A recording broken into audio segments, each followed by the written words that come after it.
Saudara, kadang-kadang kita merasa lelah menghadapi hal itu, ya.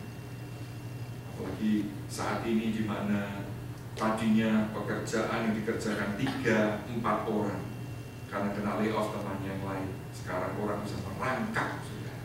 Sehingga apa? Suasana di tempat pekerjaan itu begitu stressful, letih, capek, dikejar deadline, ya. Suasana persaingan itu juga menjadi makin ketat karena khawatir kalau dia yang kena layoff. Tidak jarang saudara lalu menjelek-jelekan coworkers yang lain.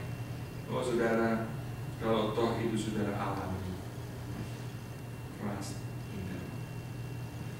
Kita tidak perlu ikut berkompetisi seperti itu, ya. Seakan-akan kita sendiri. Ingat, kita punya gembala kita yang akan take good care. Kita do our best. Kita menjadi employee yang rajin. The rest, ya, serahkan sama Tuhan. Saudara, teman saya punya sahabat, ya, dia cerita sama saya tentang sahabatnya ini. Namanya kebetulan juga sama dengan saya. Temannya ini pendidikannya cuma lulusan SMA. Jadi bukan orang berpendidikan tinggi. Satu kali karena sebagai sales, saudara, sama teman kerja yang lain diajak untuk cheating. Kita bisa kalau mau cari untung untuk diri kita sendiri. Tapi dia sebagai orang Kristen, saudara, dia bilang enggak lah, aku sudah yang tak terima segini ya sudah, enggak usah pakai cara-cara begitu. Wah, kamu bodoh. Perusahaan kita yang untung terlalu besar. Gajimu berapa? Ya cuma segini. Mana bisa kamu hidup itu? Namanya saudara, karena merasa kurang, ya, dia melakukan kecurangan. Sampai satu hari bosnya tahu, temannya ini yang sudah beli mobil bagus, yang sudah menjadi kaya raya, langsung dipecat, diminta pertanggungjawaban. Sementara yang namanya Benny ini saudara, yang kemudian diketahui dia jujur walaupun pendidikannya cuma SMA, kemudian dia diangkat menjadi manajer. Saudara, kadang kita berpikir seperti orang dunia, wah zamannya zaman edan. Nah orang edan orang keduman. I don't know whether Jim understand the word. Artinya apa? Ya memang nama dunia bisnis seperti itu. Kita tidak bisa jujur terus, rugi, kalah saingan. Tapi kalau kita tahu bahwa kita punya gembala, kita mau menjadi karyawan yang jujur, kita mau menjadi karyawan yang bekerja dengan sebaiknya, dan Tuhan nanti sang gembala akan sama provide. Dan itu sudah dialami tadi oleh si Benny, saudara. Ketiga, saudara, apa yang membuat domba itu mau berbaring? Sebutkan, they must not be aggravated by flies or parasites. Domba akan mau berbaring kalau tidak diganggu oleh lalat, oleh parasit, ya. Karena Pak lalat itu suka terbang-terbang begitu, ya.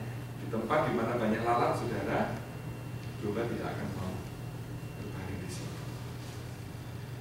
Nah, saya tidak tahu bagaimana situasi hidup saudara, tetapi tidak jarang, ya, kita dihinggapi oleh lalat-lalat persoalan, ya, yang mengganggu kehidupan kita. Entah itu coworker sendiri yang annoying, ya, atau neighbor, atau siapapun, saudara, mertua. Oh, di sini mertua semua baik. Tapi di Indonesia, saudara, saya sering itu konseling between ini mother-in-law and daughter-in-law. Di sini sih belum pernah loh saya menghadapi konseling itu. Situ kan ya. Berarti semua hubungan mertua menantu baik di sini. Soalnya mertuanya juga sabar-sabar, menantunya juga pengertian, gitu ya. Ya, itu bisa menjadi masalah, saudara. Betul. Jadi ada flies, ada parasite. Tapi Kalau kita bersama dengan gembala, dia yang akan menyingkirkan itu. Yang keempat, saudara, bagaimana domba mau berbaring? They must be free from hunger. Harus kenyang. Selama domba itu belum kenyang, dia tidak akan mau berbaring. Dia akan terus makan. Terus makan. Nah, inilah saudara dikatakan lagi kenapa domba itu bodoh. Kalau namanya makan rumput, kalau tidak dihentikan, saudara, itu sampai akar-akarnya itu bisa tercabut, saudara, bisa sampai rusak, sehingga itu pada rumput itu kalau tidak dijaga, saudara, itu sama domba-domba itu bisa menjadi rusak semua, karena domba itu seringkali tidak tahu kapan berhenti makan. Nah, ketika sudah kenyang, ya, gembala lihat, sudah cukup kamu, tidak perlu lagi, ya, terus makan. Nah, itu baru bisa yang mau berbaring. Di sini saudara kita melihat bahwa gembala yang baik itu tahu akan kebutuhan dombanya. Bukan cuma rumput, ya, tetapi juga apa? Disebutkan di ayat berikutnya, Amsal 23. Ia membaringkan aku di padang yang berumput hijau, kemudian juga ia membimbing aku ke air yang tenang. Saudara, di samping rumput, domba juga membutuhkan air. Nah, bagaimana cara domba itu minum? Sekali lagi, saudara, domba itu binatang yang penakut, sehingga dia walaupun haus seperti apapun, dia tidak akan mau atau berani minum di sungai yang arusnya itu deras, saudara. Kenapa? Domba itu takut sama arus air yang deras. Bisa? Kan gelap, saudara. Ingat bulunya itu kan tebel. Jadi ketika kena air, saudara, itu susah untuk bangkit. Kita bisa mengerti. Nah, di sini sang gembala, saudara, Daud yang mantan gembala, dia tahu itu. Sehingga disebutkan apa? Ia membimbing aku ke air, tidak titik, saudara, ke air yang tenang. Jadi saudara, dengan kata lain, sang gembala di sini yang pertama, dia provide what we need, mencukupi kebutuhan anak-anaknya.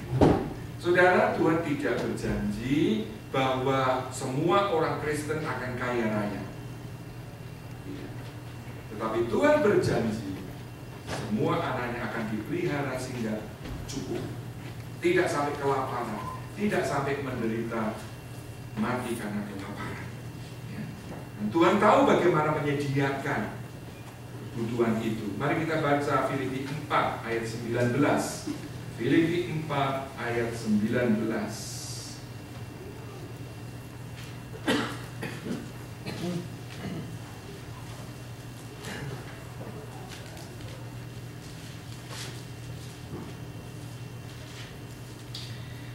Allahku akan memenuhi segala keperluanmu menurut kekayaan dan kemuliaannya dalam Kristus Yesus. Ini satu janji, saudara. Allah kita akan memenuhi keperluan tertentu saja? Tidak, segala keperluan kita menurut kekayaan dan kemuliaannya dalam Kristus Yesus. Saudara, kita semua punya needs, ya. Ada yang saat ini sudah tersedia, ada yang belum. Seperti kami sendiri, saudara, ketika saya mengawali tahun ini, saya bergumul apa ya kira-kira yang menjadi kebutuhan besar tahun ini. Saudara, saya belum tahu bagaimana kuliah Ivan second year sana. Apakah masih bisa dapat full scholarship? Saya tidak tahu. Tentang rencana ke Indonesia misalnya, saya belum tahu. Tapi Tuhan mengingatkan, bawa semua kepada Tuhan. Kalau Tuhan izinkan, dia akan buka jalan. Nah, saudara, mari kita memasuki tahun ini dengan keyakinan bahwa Dia akan memenuhi segala keperluan kita menurut kekayaan kasih karunia. Yang terakhir ayat yang ketiga, Ia menyegarkan jiwaku. Saudara, domba kita bukan saja mengerti akan kebutuhan jasmani kita yang membutuhkan makanan, minuman, tetapi juga kebutuhan akan jiwa kita, hati kita. Sebab apa artinya kita hidup berkelimpahan, rumah besar, mobil mewah, tapi kalau hatinya itu kosong, saudara. Saudara, kadang-kadang saya heran ya, para selebriti, para atlet yang income-nya itu bukan cuma 100-200 ribu per tahun, saudara, tapi puluhan juta, pada ratusan juta, tapi masih ngedrugs, masih minum. Kenapa? Kurang apa lagi mereka itu? Masalahnya, saudara, mereka hanya berkelimpahan secara jasmani, tapi jiwanya hampa. Saudara, kalau kita jadikan Tuhan gembala kita, Dia bukan saja mencukupi kebutuhan jasmani kita, tapi juga menyegarkan jiwa kita. Ada saat jiwa kita letih lesu, kita datang kepada Dia, kita disegarkan, kita dikuatkan, kita beroleh damai sejahtera yang kita perlukan.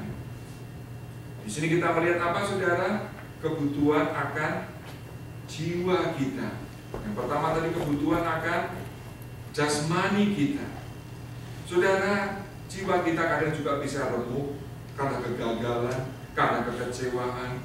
Seperti juga binatang domba, saudara. Di dalam bahasa Inggris kuno, ya, there is an old English shepherd's term called a cast sheep. A cast sheep. Maksudnya apa, saudara? Diceritakan, ya, bagaimana kadang di dalam situasi yang takut, domba itu bisa jatuh, tergeletak, dan nggak bisa bangun lagi, saudara.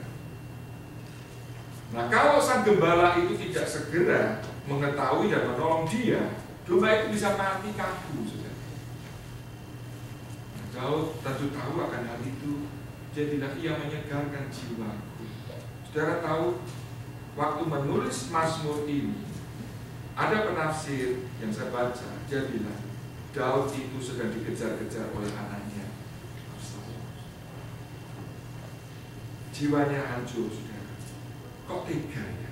Ini anakku sendiri, anakku, kok mau membunuh aku? Hati Daud begitu sedih, saudara. Jiwanya hancur. Kalau musuh bangsa Filistin atau Amalek yang mengejar-ngejar dia mau membunuh Daud, Daud masih bisa ngerti. Ini yang mau membunuh siapa? Anaknya sendiri, saudara. Jadi hati Daud itu sudah hancur, tapi dia bilang, Tuhan adalah gembalaku. Ia menyegarkan jiwaku. Saudara, jika dia broken heart, datang kepada Tuhan, Tuhan, hatiku sedih, anakku kok tega, anakku begitu aku cintai membunuh aku. Tapi dia beroleh penghiburan dari Tuhan, jiwanya disegarkan oleh Tuhan. Saudara pernah mengalami broken heart? Saudara pernah mengalami kekecewaan, disakiti hati? Datang kepada Tuhan, He will restore your soul. Yang terakhir untuk hari ini, ayat ketiga B, Ia menuntun aku di jalan yang benar oleh karena namanya. Saudara, kadang-kadang kita seperti berdiri di persimpangan jalan, ada crossroad. Kita tidak tahu ini mau lurus terus maju, atau belok kiri, atau belok kanan, atau kita sudah terlalu kemajuan, kita perlu mundur. Saudara, Daud tentu waktu itu juga dalam keadaan bingung. Dia tidak tahu harus bagaimana. Tetapi karena dia datang kepada gembala, dia bilang apa? Ia menuntun aku di jalan yang sesat, yang salah, tidak. Karena dia tidak mengandalkan kepada pemikirannya sendiri, kepandaiannya sendiri, hikmatnya sendiri. Dia minta pimpinan Tuhan, help me to make a right decision.